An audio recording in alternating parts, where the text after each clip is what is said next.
She saves me every week from all my computer problems, which I'm having. So she's going to help me with my slideshow. So I truly appreciate her. And Mary, who does all our videotaping, and Sarah Jones. So you know Sarah Jones on our board puts most of our programs, maybe all of our programs, on our Jackson County YouTube channel. So you can go back and watch those programs at any time. If you missed one that you really wanted to see, or you want to see one again, just go to our YouTube channel, and that'll be good. Okay, so Brown Bag Lunch today, we are attempting to learn a little bit more about Baldwin. And I'm hoping from input from a lot of you, especially those Baldwin people over there, hoping that they can, you know, just give us some of their thoughts about what Baldwin was like back in the day. Maybe some of the old buildings and where they were, and some of the folks that used to be there. So that's kind of the gist of it. We're going to start with May 4th, 1977, when a really neat full-page article came out in the Jackson Sentinel. And it was entitled, Baldwin, a Town of Many Mansions. And I looked at that and I thought, that's really interesting. But they explained that there was a man named Ralph Beck. Many of you may know Ralph Beck. He was a longtime teacher in Baldwin. And he was a man that was very, very proud of Baldwin, his hometown. And he often contributed photos of people and landmarks of the city and things of that nature. And because he did this, I think this gave the newspaper the idea to do this full-page article. So they got Wilmer Bach. I think Wilmer Bach is Blaine, thank you. Blaine is Blaine Bach's father.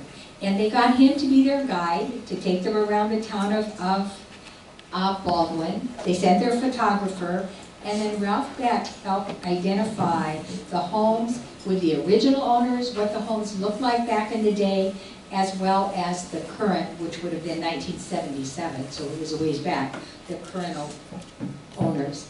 And so they talked a lot about the architecture and how, you know, back then some of the homes were really kind of massive. And that was because they had big families back then, and they had to have room for all the children that they had. And that was in the day when gingerbread molding was in vogue, and bay windows, and those huge, wonderful porches. So we're most impressed with the photos we found about some of these houses. And the newspaper was impressed because when the photos were brought back to them with the information from Ralph Beck, he referred to each one of the houses that he talked about as a mansion. And they thought that that was an indication of Ralph Beck's love for Baldwin and his residents and the people that lived there that he knew. So we're going to look at a couple of those houses, at least past and present, see if you can recognize them, if you can add anything to them, like are they even still there?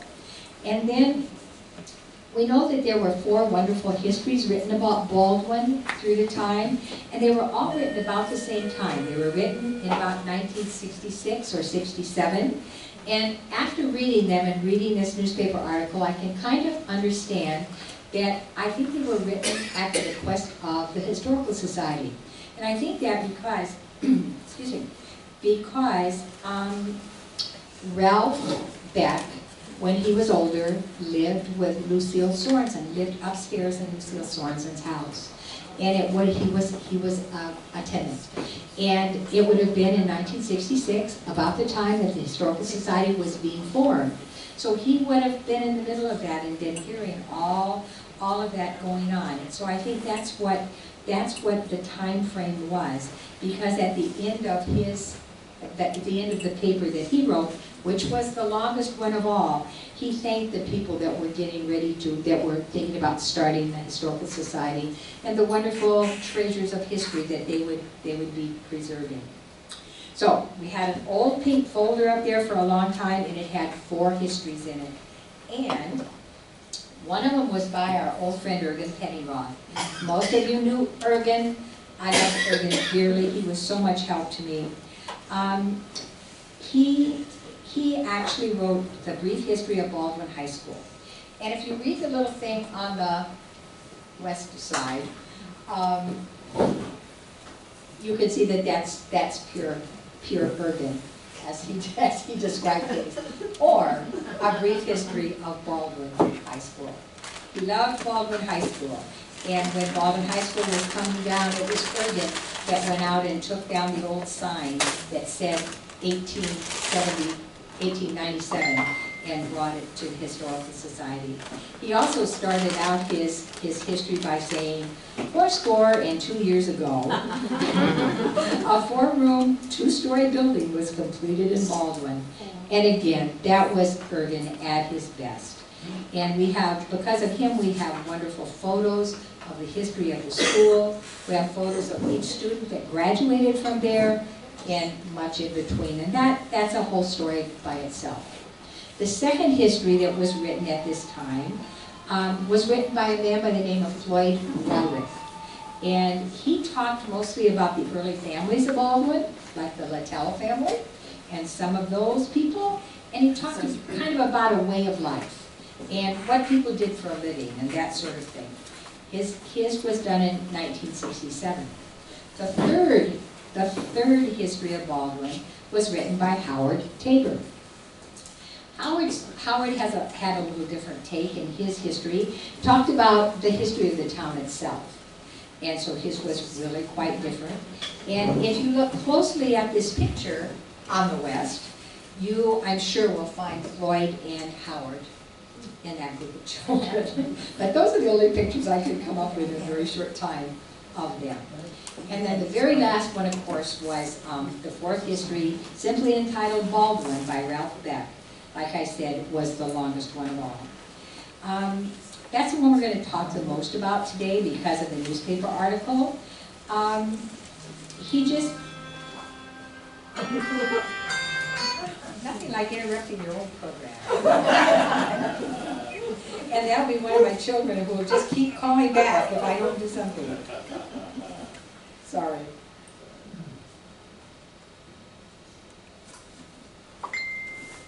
All right.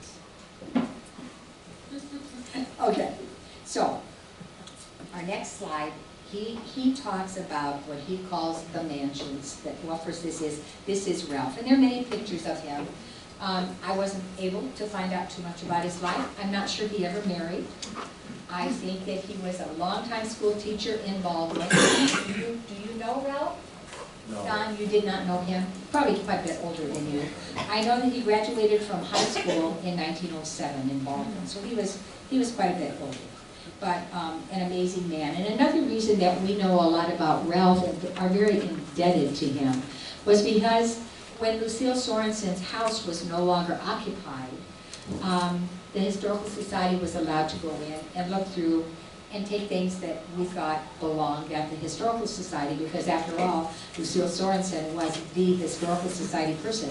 One of the first charter members, she and Paul Papke were charter members, and so how nice. But upstairs, where he had lived, we found pictures and pictures and pictures and letters and wonderful things of his that he had left behind that had never been picked up. And so we were able to have some of those things, and that was really good. But he was all into this mansion thing. And so we'll look at one of the first mansions that he talked about. Am I in your way? Are you sure? I should think about these things a little earlier. Okay. Bonnie? Yes. I have just one little thing to say. Please. I have a letter that he wrote at home, and I just had it out yesterday because I was cleaning out his place. I don't remember what's in it, but when I came here in 1966, and I was part of the Willie family, we would have, all the holidays, we would have to fix Ralph Beck's plate for the holiday, like Christmas, Thanksgiving, Easter, and take it over to his house. That was part of the event in the Willie family, because my sister always cooks, you know. All right. So I'm going to go home and read that letter and see what it has to say. Outside the envelope is really, it was a beautiful penmanship, very beautiful. So at that time, did he live at Lucille? Yes. upstairs at Yes, Lucille's house. That was in And as you know, that was- 66, 67, in that vicinity, he was there. Okay, thank you so much. So that's just a little tidbit that I have about Baldwin. This is all about tidbits, so everybody please add your tidbits. That's a wonderful thing to know. Well, he must have been a very intelligent man, somebody who really cared a lot about poetry and writing and especially history. So that was really neat. So this is the Oberfeld home. So, is that one back? Maybe not. Do you want me to go back? Go back.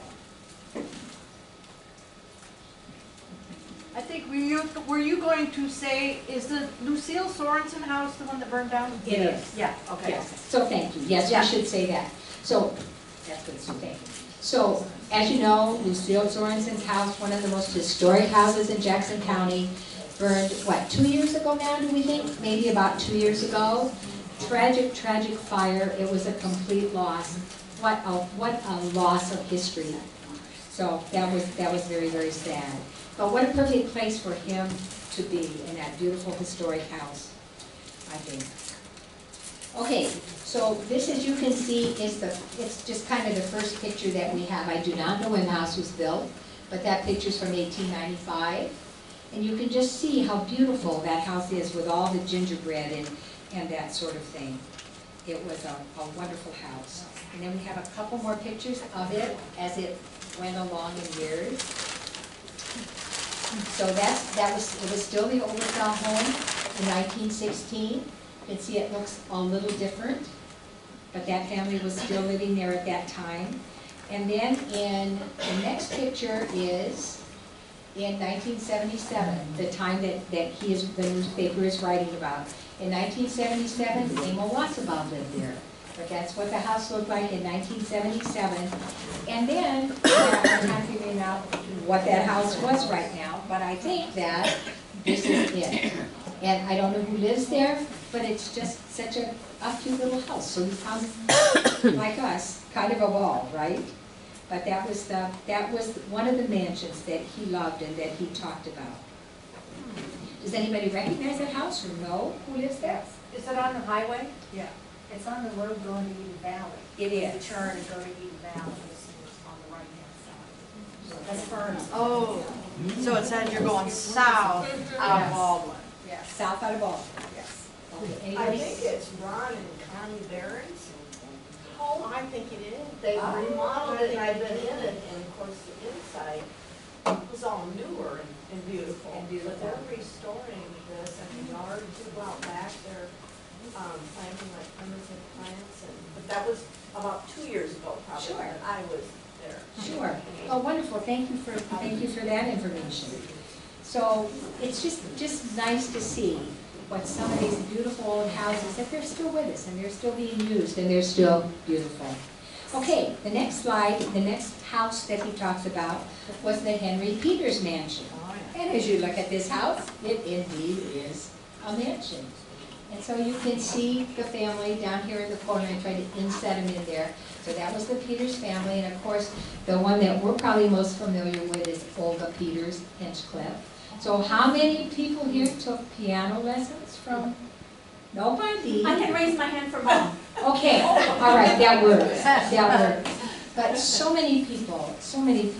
You know, she became a member of our Hall of Fame a few years ago, and there were so many people there. Linda Pope, and just so many people that took lessons from her over the years, that have gone on to become, you know, really wonderful musicians in their own right. So everybody remembers Olga very, very fondly. But that is what the house looked like originally. And then, it hadn't changed much. This is the house in 1977. Looks pretty much the same, right? And this was kind of our first clue. When I read this, it talks about it being built on the site of one of the first old Baldwin homes, and I hadn't known that. So evidently there was a house there before that. This is the green one that you see from just driving It on the is, highway, right? Right, on the big block in the middle. And that was sold recently, right? Yeah. There was a sale, and we were fortunate to The man passed away. His sister was from California. She came out. She was dealing with all the belongings. And that's where many of you maybe helped.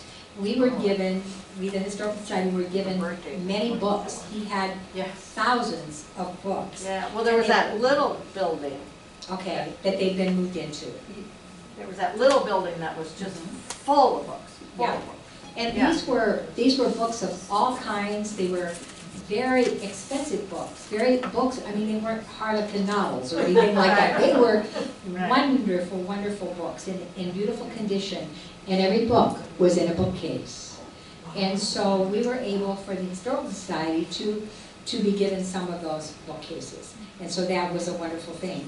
And then, when the house was sold to a man named Thomas Green, and he and his family have been in a couple times, asking questions about the house, what did it look like, and how can we restore it, and what could we save, and that sort of thing. It was kind of interesting because that family believes that that house is haunted. And they had two teenage daughters, younger teenage daughters, but teenage daughters, and one of them was very much into this, really loved that idea, and was really enjoying it. The other one, not so much. And she was a little fearful. But as we were investigating upstairs, we found that, yes, indeed, in front of this house, right over, I believe, on this side, there were several graves. And there are several people that were buried outside that house. So just find out lots of interesting things. Linda? Well, I have a question about the Mr. Green, because Mr. Green is the one that owned it, that collected all the books. He's the one that passed away. Is that right? Well, his name was Green with an E on the end, I believe. I don't remember his first name, but he came here from, his mother lived in Loudon, and he came here from Washington and worked for Baldwin. But Okay. his name was Green, His so name that's was why I'm Green. wondering if you have the correct name, or if I do another not. Green family. I'm has sure you're moved right. there. And it was his sister that came when he passed Yes. away from Yes. California. Is there also a Bob Green? A Bob I think Green? I was thinking that there was one that was like working at the bank. I mean, still living in Sure. the bank. And then there was this Tom Green. So, Yeah, this is- Allison couldn't come today. I sold the house to Mr. Green when he bought it. okay, And when he came here, his mother was in Loudon at that time. okay. And So- I went through it right after it had a sale pending already. When it was listed with the agency that sold it to the people now, which I don't know who they are. And Okay, it, of course, needs a lot of work, sure. but it still has the parquet floors and that beautiful stairway, and, Sure. it's a Beautiful. beautiful structure. A real mansion. Absolutely, thank you for that. And I think she's right. I bet Green was the owner in 2020, and I don't know who owns it now, though he's been in many times.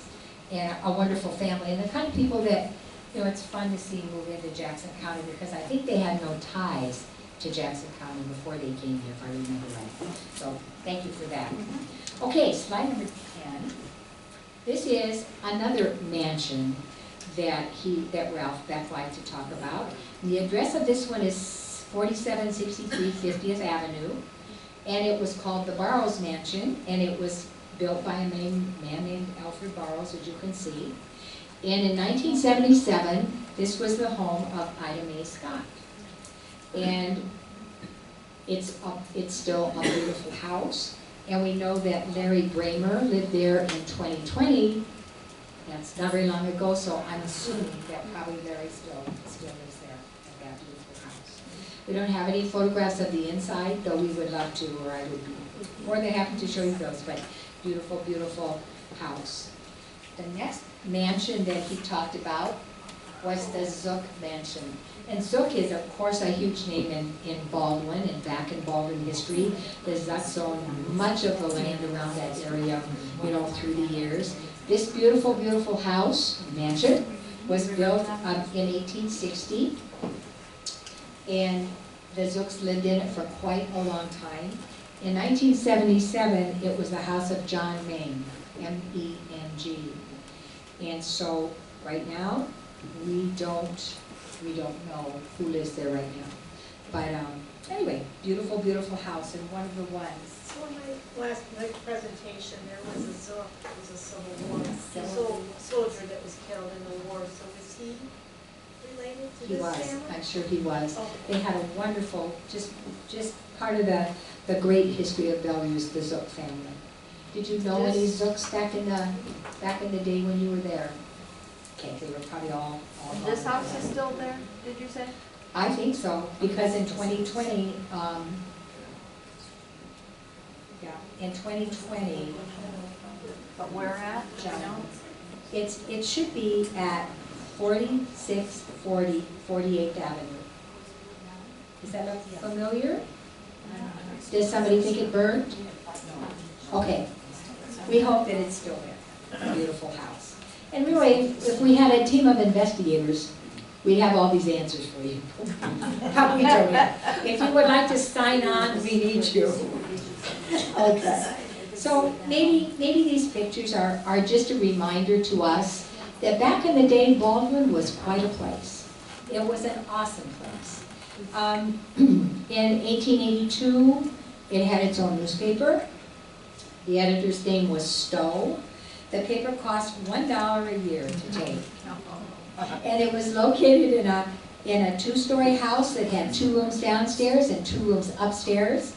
And the printing press and everything was downstairs because it was very heavy. And they used it upstairs for other parts of the paper. But Ralph Beck said that during his lifetime, he and his parents had lived there for a short time.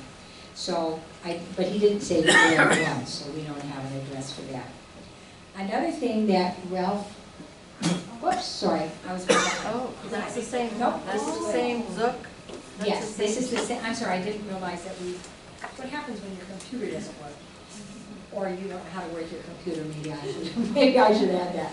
Okay, so this is a later picture that John made home in 1977. That's what it looked like in 77. Now today, we don't know. Isn't that the house right on 64 just Baldwin, it's green now? Just because of those 3 little windows facing the south. And the arch. The arch windows?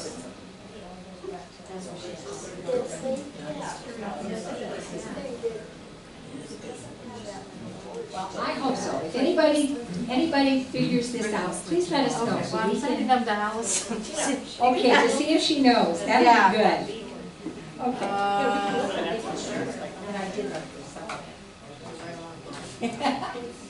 Okay, so one more thing before we leave Ralph back in his history. He, like I say, he paid tribute to many of the people in Baldwin. He thought they were just some of the finest people in the world, and I'm sure that he was right. But one of the people that he was the fondest of was this lady who was the principal of Baldwin High School. And he says that she was only principal for a few short months because she died while out on vacation at her home. But Miss Nora Catherine Noland, who did so much in such a short time, he said, to strive for higher and more worthwhile things in life. The first day that she taught, she wrote this on the blackboard. Doth thou love life? If so, do not squander time, for that is the stuff life is made of. But a beautiful saying, but I don't know what happened to her, but he was very, very touched by her and the things that she had tried to do and then to be cut so short. So, if we move on then to a couple of the other histories of Baldwin. The one by Floyd Wyrick and the one by Howard Tabor. They are very, very interesting. They're here if you ever want to read them. Very interesting, very educational, and I'm sure that they are very accurate. But like I say, they approach the history of Baldwin in different ways, and I think that's because Lucille Sorensen, for the Historical Society, probably asked them to write these histories and gave them each a perspective to write from, which was a very wise thing to do. So, Floyd Wyrick, he talked a lot about the very oldest families in the area. He said that they were mainly from New York, Pennsylvania, and Ohio. He talked about the Sebens, the Peters, the Lubbins, Hirschbergers, Tabors, Hale, Gibson, Rowe, Gilmore, Shirk, Wicker, Wyrick, Pence, and the Littell families. Those are the families that he mentioned. And then he noticed, oh, and we'll have to ask, and then he noted in his writing that an ancestor of the Littell family, now we're going to ask Don over here, an ancestor of the Littell family was a casket bearer at George Washington's funeral. Did you know that, Don? Wow. Is there anything you can tell us other than that? Okay. But it's well known throughout your family that that was a thing. That's good to know. Okay. As I said, his history was all about the way of life and what they did every day and how they earned their living and that sort of thing. And at the time he wrote his history, he noted that he had lived on the same farm in the same house for 75 years. And it also seems to me that he died not long after he wrote this. He talked, one of the things I thought was interesting is he talked a lot about milking, because he noted that back then farms were small, right? And every family kept a couple cows for their own milk and their own butter. And before herd grazing, a herd grazing law was passed, cows roamed the countryside, and they had a common grazing ground in Baldwin. It was called Hay Hollow. Ever heard of Hay Hollow? It was called Hay Hollow, and everybody's cows went to Hay Hollow. Well, the fun thing was that every cow, every farmer put a bell around his cow, and each bell had a different tone. And I thought that was strange until I remembered about sleigh bells. Remember our story about old sleigh bells and how the beautiful black brass sleigh bells that they used on sleighs, teams and sleighs. You could hear them when you heard them coming through the crisp air. Even if it was in the night, you could tell by the tone of the bell who was coming. So I guess that's the same principle. And so that was an important thing for them, because a farmer, if he was a little late getting to his chores and he was going out and maybe darkness was overtaking him, he could tell by the sound of the bells where his cattle were, or which were hers. And so those were pretty important. But time changed, time always does, and farmers then began acquiring herds of cattle. Milking was done by hand back then, with all family members participating in some way. And we were just talking about Don Thomas, and one of the stories we told a couple weeks ago was, and this man met Don Thomas on his farm at the T-Bar Ranch. He was not very old, so he doesn't remember a lot, except he was a very, very kind, fun man. So he talked about Don Thomas and his ranch there, and his herd of cows. Only he raised prime beef. But we're talking about all the milking being done by hand, and that the whole family participated in the milking.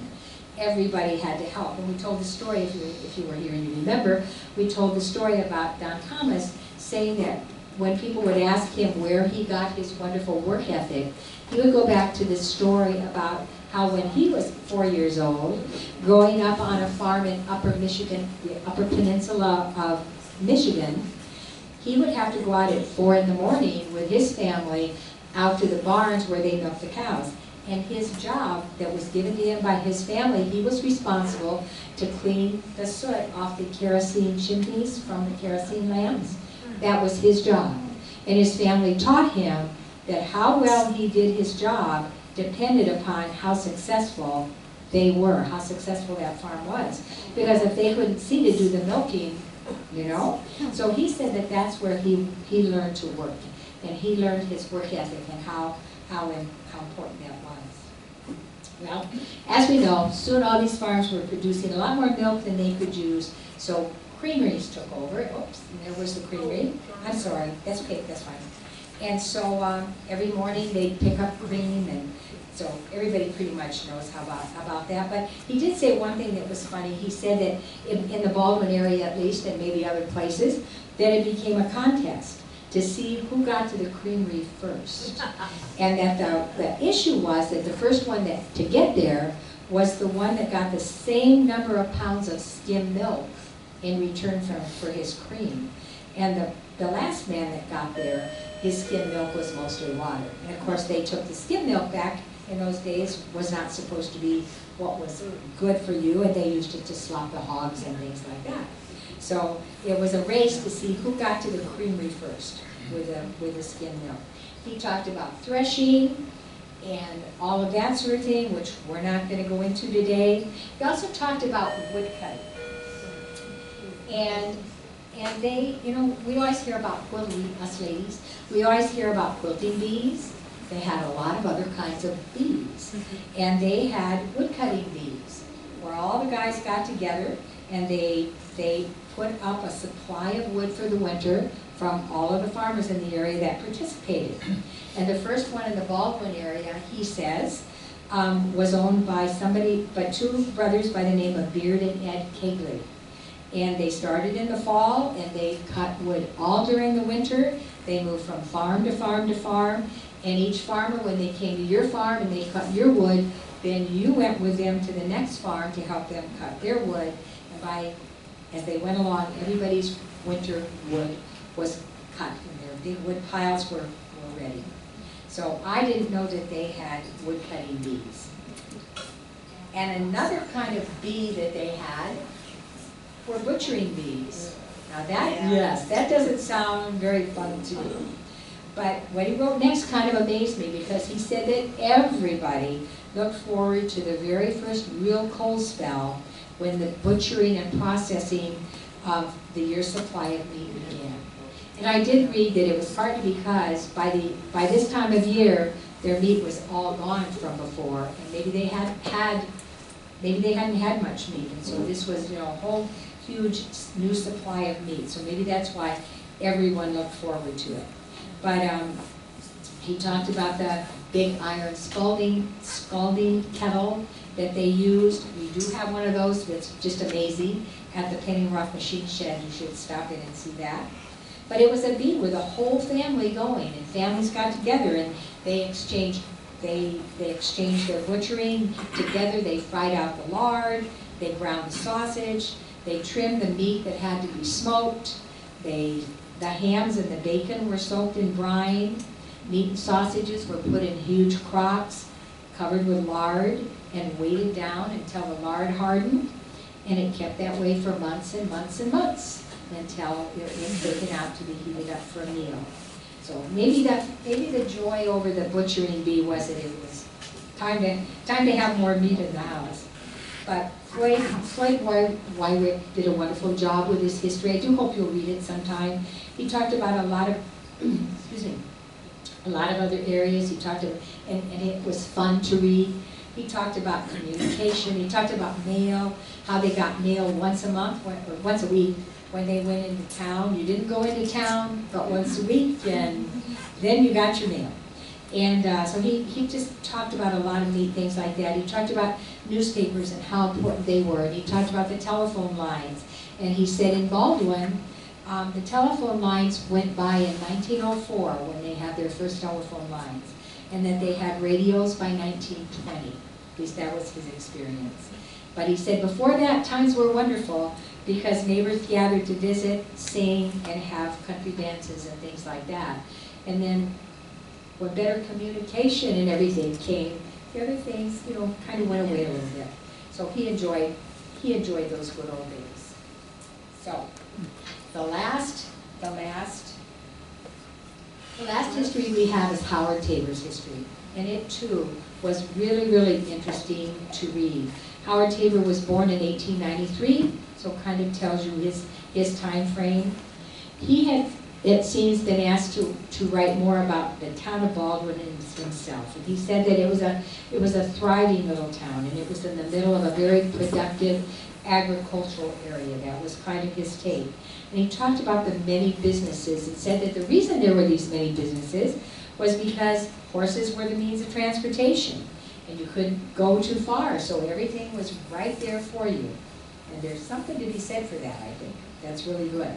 So, one of the stores he talks about, well, I just got sort of a little overview of downtown Baldwin. And we don't have a date, I think, for that picture. And then there's another one. Do you know which way that was facing? I don't. Can anybody, can we go If it's too high, that's okay. That's north. Is it north? Okay. All right, so this is looking Oh, north. north, okay, okay. So toward Amawai? Can you see the high school sticking up way up on the hill on the left? Oh, okay, that's a good point. What else do you see that you remember? Yeah, so something on the left, maybe about halfway up, would be the old one that they call, C.W. Harding Building? Right, the post office.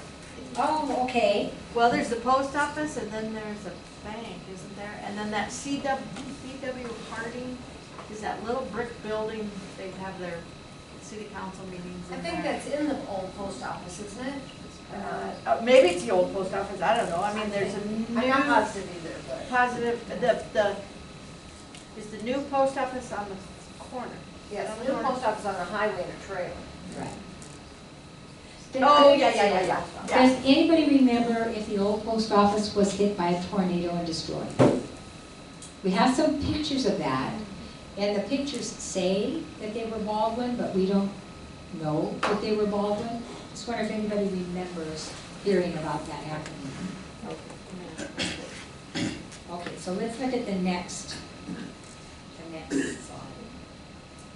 So we know that the F.W. Scott store was a big store there, and he must have added on to it because it looks like it goes on and on and on from building to building to building. And he said also that Ed Lowe had a general store there about the same time, and those two stores were everybody in that entire area traded. And they never had to come into the big city of Macocota because they had everything they needed in Baldwin. They had a restaurant, Ed Hoover's Restaurant in early Baldwin. Now, would that be on a corner? Maybe not. Oh, that could be what's on the corner now. It's like a gray house.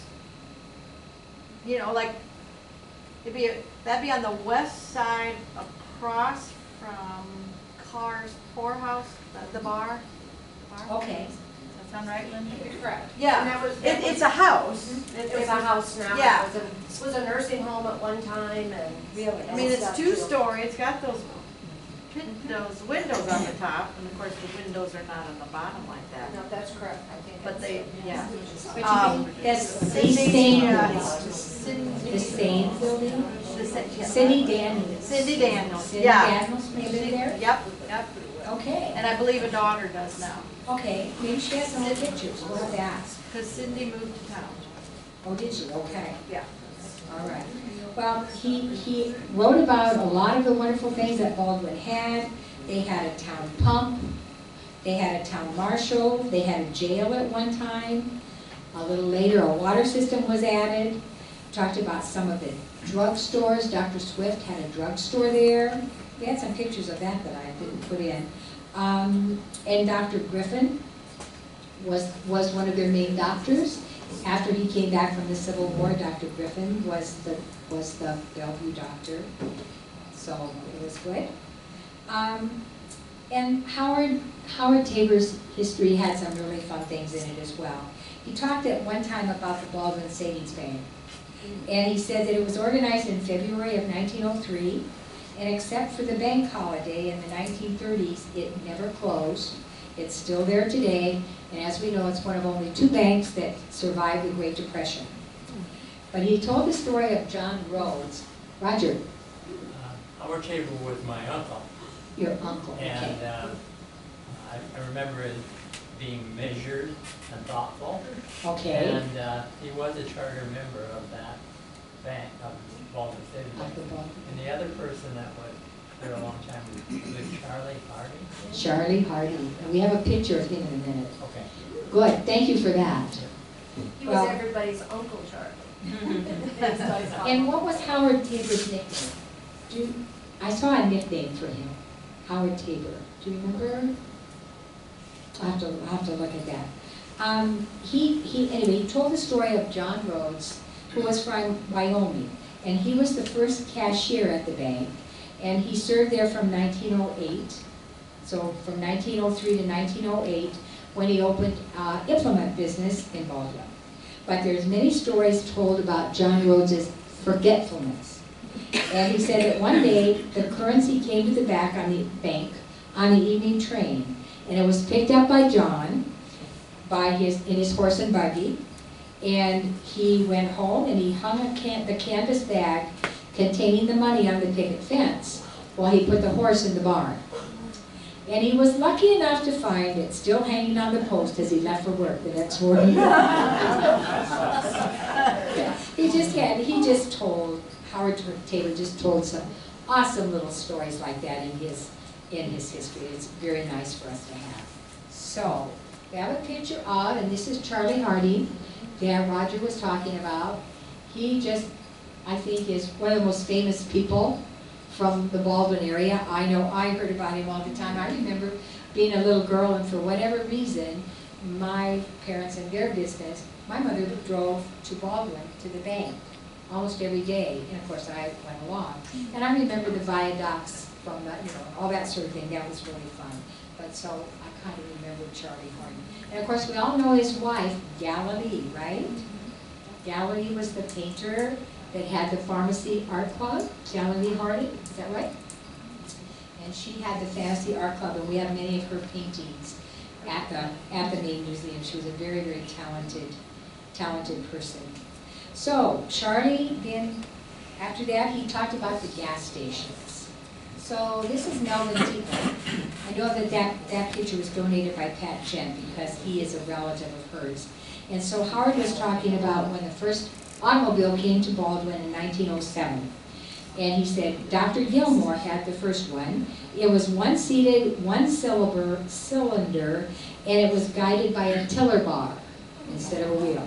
Howard noted that the first drive was a long one, as he got the car started and made several turns around the block because he didn't know how to stop it.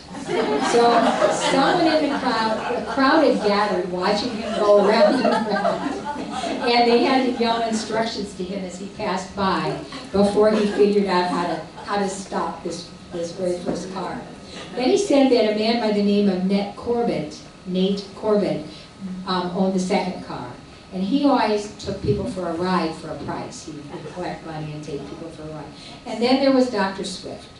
And Dr. Swift ran a drugstore in Baldwin, and he had a one-cylinder brush. And that started to run backward down the Royertown Hill. And the doctor decided that he would be safer on the ground, so he jumped out, and he caught up with it later when it finally came to rest over the side of a steep bank. So those were some of the early stories that he remembered about automobiles when they came to Baldwin. And then kind of the last thing that he talked about was the Midland Railroad. And I think everybody loved the Midland Railroad. It was completed in 1872, and it ran through Baldwin as it went from Clinton to Anamosa. And there were usually 4 trains a day, and the passenger train went east in the early morning and back in the evening, and then the freight train went west in the morning and east in the afternoon. And livestock was loaded all along the way, and then it was in Chicago for the next day's market. It was very important to the farmers. And the passengers, of course, included shoppers and high school students riding to school and that sort of thing. But the highlight of the day in Baldwin, just like in Lamont, the highway of the day was always the arrival of the evening train, and the whole town would turn out to see who got off. And there would be the mail, which was carried back to the post office, and boys might try to pick up a nickel here and there for carrying somebody's baggage. Talked about Charles Tozier, who drove a hack, and he said after 99 years, paved highways and trucks put the rail line out of business. So that's kind of the highlights from the four histories that we have of Baldwin. They're all wonderful, wonderful. So I just wanted to ask if anybody has anything to share. What was the timing on this, do you know? On the Midland, I don't remember off the top of my head when it closed. It ran through Baldwin, and there's still part of a viaduct that you can see, right, Roger? When you drive down 64 going west, you can still see one piece of the viaduct standing out there. This is looking north. So that's looking north. So you've got your high school, you said, up on that top left, you can just barely see it. Right? That's going north out of town, right? I'm not sure.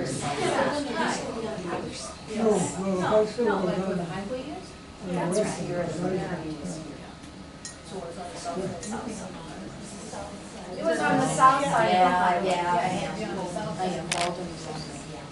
So is that square building with the two windows on the left, that corner building we saw earlier and said it was changed into a home now? At the Cindy corner of Daniels' house 64? on the left with the two windows. Is white. That Oh, white house? so the railroad's actually on kind of the south side of 64? It looks like it to me, Okay. just a partial block. Okay, I see. All right. We have a really wonderful book upstairs about the Midland.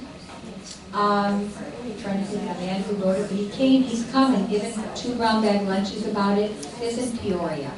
But we have his book upstairs and it's just an awesome little book. Any other thoughts, questions, comments? Roger.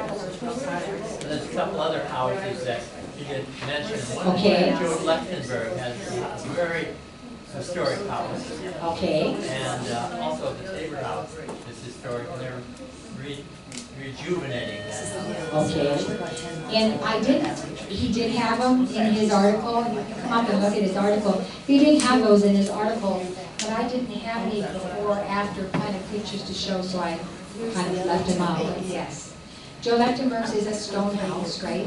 Yeah. And he's redone it. It's beautiful, I understand. Any other thoughts? All right. Thank you very much for coming. Hope to see you again next week.